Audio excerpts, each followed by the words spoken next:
All right, so what I want to spend this time kind of talking about is um, the term is data modeling. So the idea is somebody comes to you with a situation. Okay, this is real world. Somebody comes to you with a situation and they go, I need you to write me a program that does X. They are not going to come to you and say, build these classes, write these methods, these are the properties I need, make the forms look like this, and oh, it needs to be able to integrate with a web service, a database, and do some other stuff. They're going to say, I need you to write me a program that allows me to, I work in education, so this is an education-related example. I need you to be able to let students log on and register for classes. Can you build that? Sure. Is always my response. So, how do you go about building that? What is your first step? All right. I'm going to poll the room for a minute. What would you recommend the first steps be? Getting requirements. So get requirements. Okay?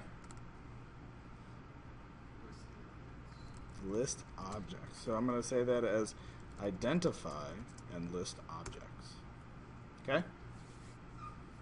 List, like, I would say, like, for me, like, I try to write as many actions as possible, because then I could use those for class generation later on. All right, elaborate. I'm curious. Well, like, for me, like, I do some game design, Mm-hmm. and for like shooting like games, for example, you could think like if I'm gonna make like an Atari Breakout game, Mm-hmm. I could think of like how the ball reflects, moving the paddle, those various actions. Mm-hmm. I would need to think about. Okay. And then for me, like I would then like kind of like go through the list and kind of identify like isolate which ones might. Okay, so I'm going to generalize that statement to say list functions or scenarios. Is that a good way to kind of... Well, I know what you're getting at. You're talking about actions, like what does it actually have to do visually on the screen, and how does that interaction between two objects occur, that kind of stuff. yeah, and then it ultimately ends up, you know, with methods and functions for that. Okay. All right.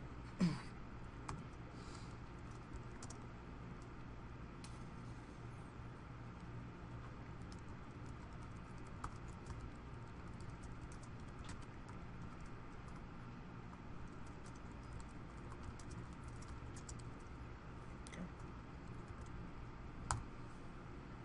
All right. Anything else?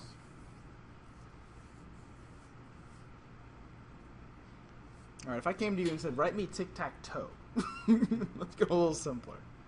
Is there anything beyond these three things that you would want to include or think about doing when you were writing your program?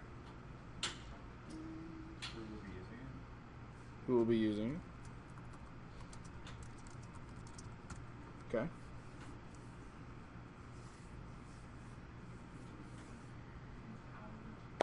Hmm. And how they'll use it. All right. Elaborate on that. How will they use it? What are you thinking? The user interface,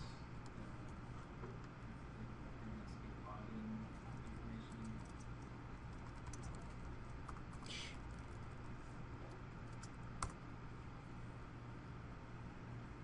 You want this? Well, I guess it's.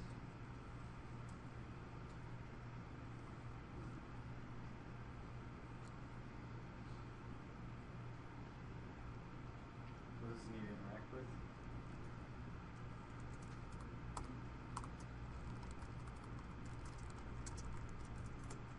Okay.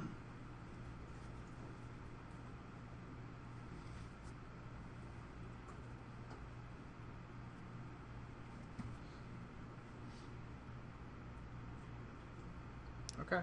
So we need to collect requirements, identify and list objects, list scenarios for the objects. What will they do? Who will be using it? How will they use it? Identify user interface elements. I think kind of the login information kind of speaks to the scenarios for objects. What will those users or objects be doing? So I think you can have user scenarios and you can have data scenarios or object scenarios. how does your data interact with the application, and then third-party systems. And that's actually a pretty decent list. All right.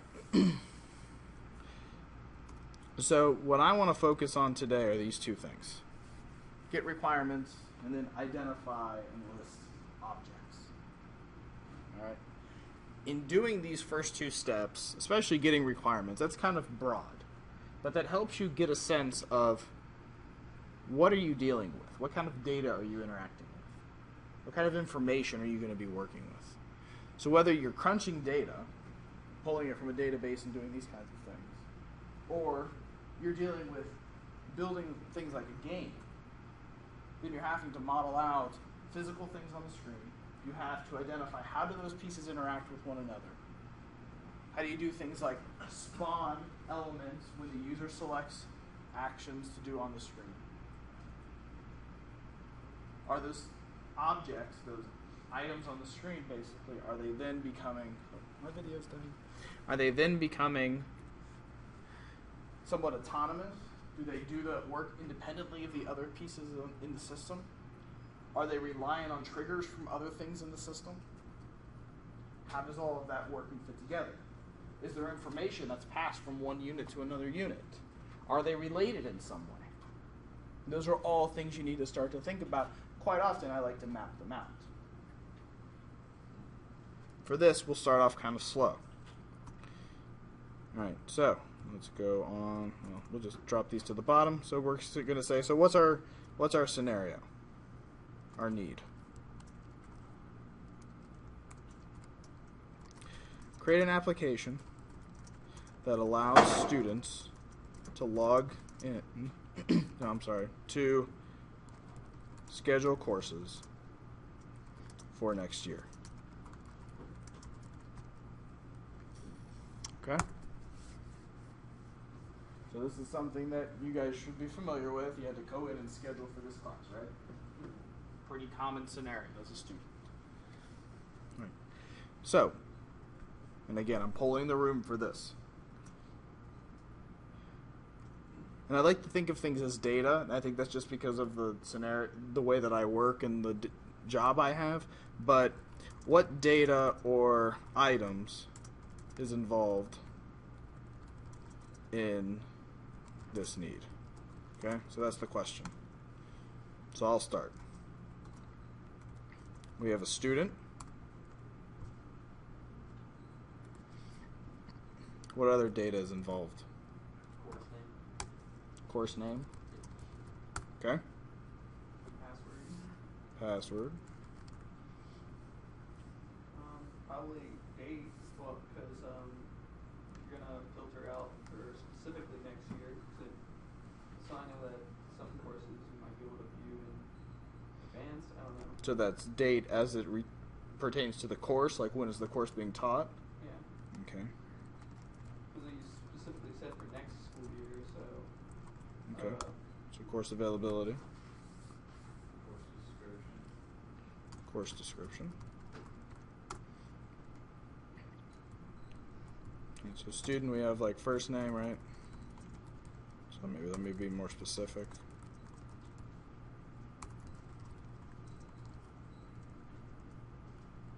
Is this the student password?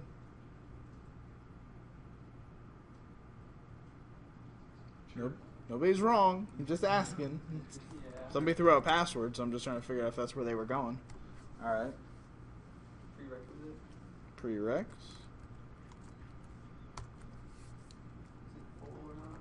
But I guess it kind of goes with the availability. So occupancy. Yep.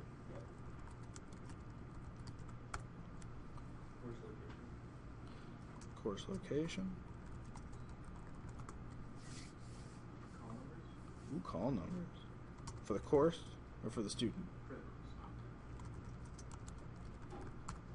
That was a joke. Professor name. What was that? Professor name. Teacher name? Okay.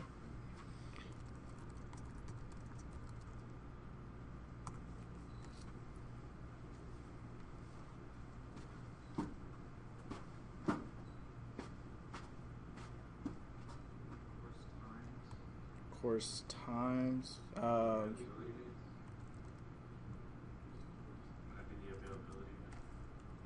course. Well, this is yeah. So this would be date and time of course. So we'll just kind of specify that.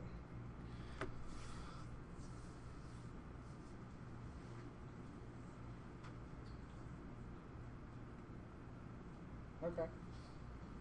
Nobody else? Maybe Huh?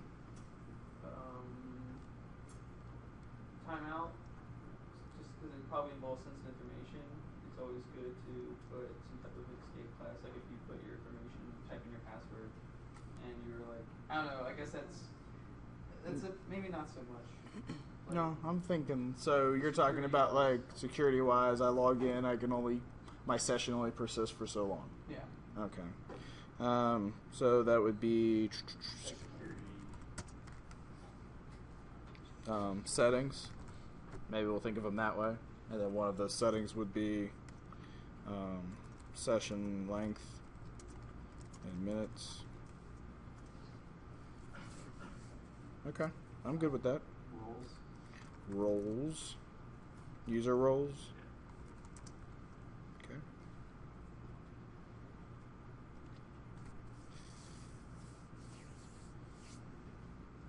Alright. I think that's good enough. That's a good starting point. So let's kind of think through, now that we've kind of fleshed out some of this stuff, let's revisit.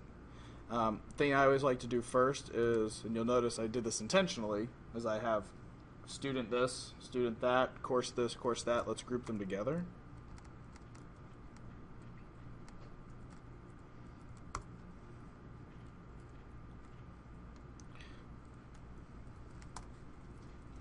So this helps us then realize we need particular classes,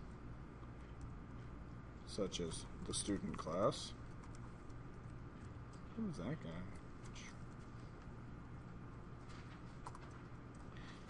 We'll need a course class.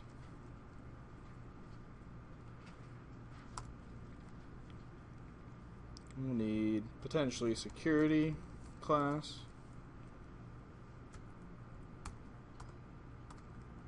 And then we'll need a user class.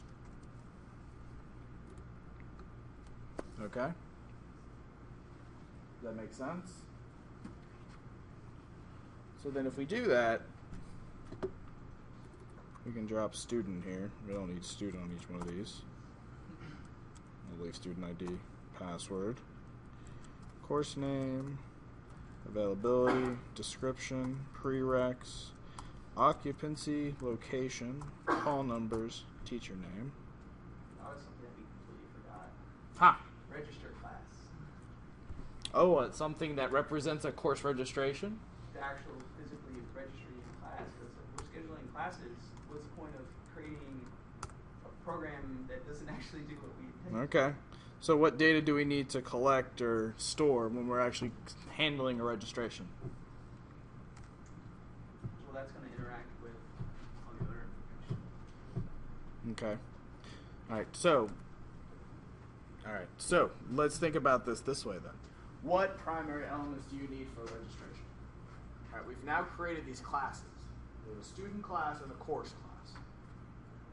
The registration needs what two things? Student ID and course ID. Okay. So we don't have ID up here. We do have student ID defined. So this will be course ID and student ID.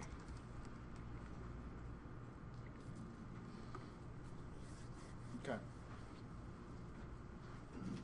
Actually, let me do this for you guys.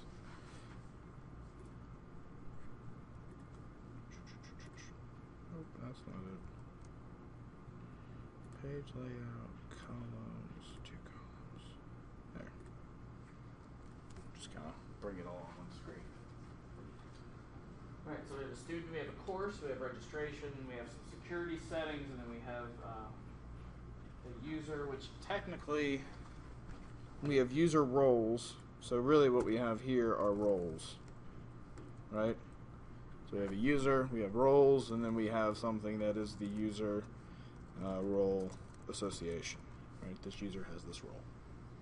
Okay. So we have some classes that are pretty well stubbed out. We have other classes or objects that they just have names, they don't really mean anything. And we probably have stuff that we haven't even thought of yet that we actually need to code for. Is this the approach you normally take when you start writing a piece of code? Okay. I see some head shakes no, and I appreciate that. And that's what I want you guys to start to think about. How do you go about doing this? Think through the situation you're writing your code for. Even if it's as simple as writing tic-tac-toe. You're going to need a class that represents the coordinates of the board. You're going to need a class that represents the user, player 1, player 2. And you're going to need a class that represents what item, is it an X or an O? And then you'll need a class that says this X is in this position on the board. So you're going to have to actually build these classes, if you're doing it the right way. Using an object-oriented approach, you have to build classes for all this stuff. Because as you get into it, the sophistication can really accelerate quickly, and having these classes allow you to extend functionality, make things do more complicated work without having to overcomplicate the program itself. So if you start to write a program and it gets overly complicated and you're like, I've lost myself in what I'm coding, it may be good to take a step back and kind of come back to something as simplistic as a Word document, mapping out what's going on. Again, coding, 75% logistics, 25% writing code. If you understand what code you need to write, then writing the code is really easy. If you don't, well, then that's where you're going to get yourself kind of stuck.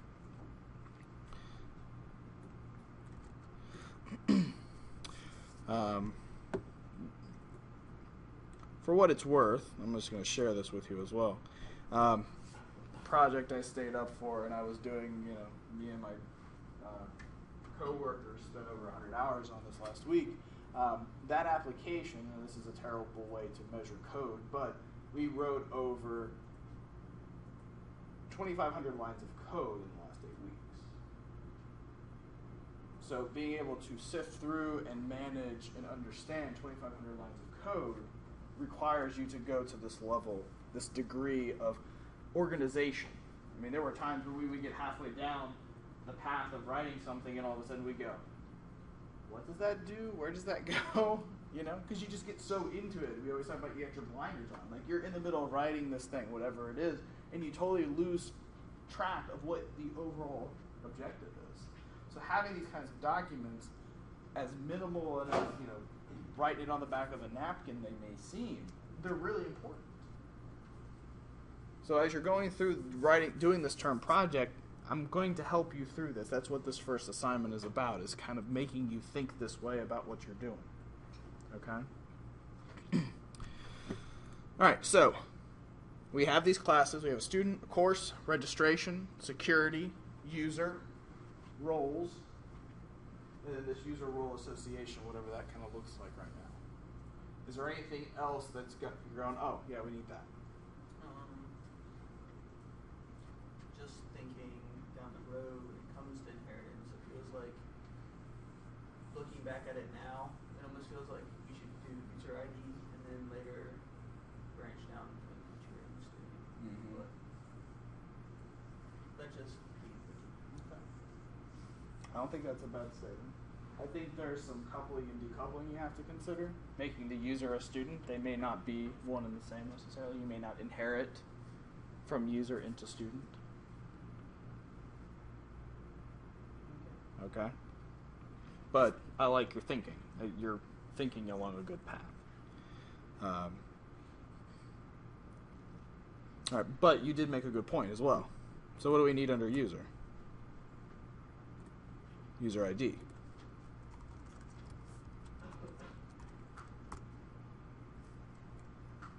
We have password. Do we move password from student over to user?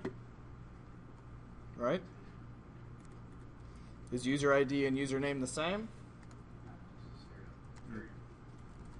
All right.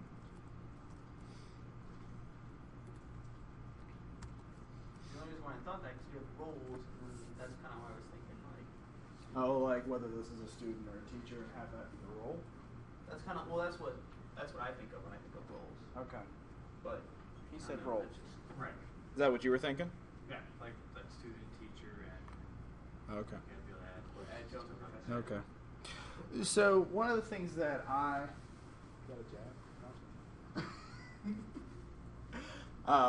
one of the things I was thinking is that you've got data components as a student, so your student is a piece of data. You may have a user that is a student. I think there is validity there in that role, but I think it's more important about, if I'm a teacher, I don't want to interact with a student user. I want to interact with that piece of data that is that student. I don't want to bring along all the baggage of a user just to look at a student's profile. So that may not make a lot of sense to you now. I don't know. Well, because like using our university as an example, because I know like full-time employees can get tuition reimbursement. Right. So with that kind of mentality, I'm just kind of thinking that They are one and the same. Okay. then theoretically a professor could be teaching another professor. Right. Okay.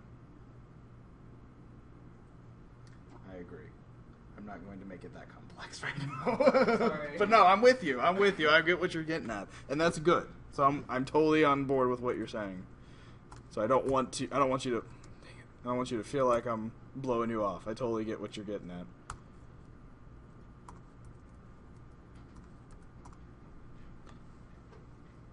But I don't want to complicate it that far. That's what I'm too worried about too. Okay. All right. Aside from that, anything else? Okay. All right. So now that we have these classes, we can take one of two approaches. We can say, oh, that was terrible. Bold. We can say,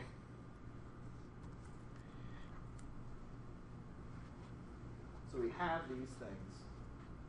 My mind says, okay, we have our classes, so let's actually go build some code, right? So inside of Visual Studio, everybody perked up. I hear the laptops coming out again.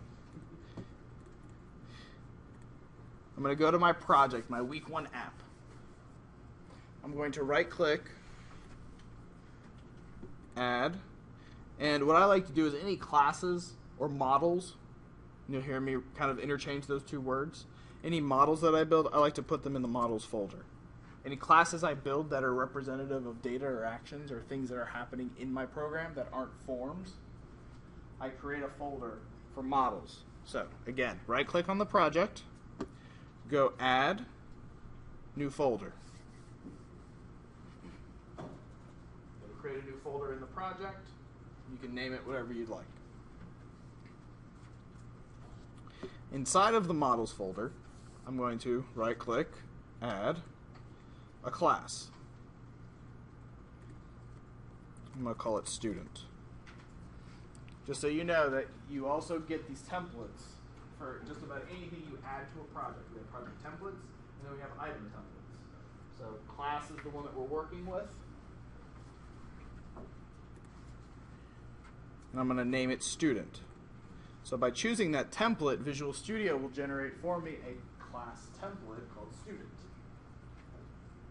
So it stubs it out, it puts it in the namespace of week1app.models.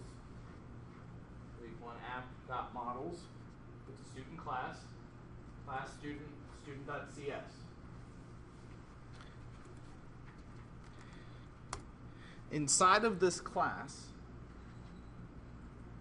what I'm going to do is I want to go back to my Word doc, and I want to create first name, last name, student ID. Now in Java, what you probably often did is you would do things like this. You would say private string first name. And then you do public string get first name. Public void set first name.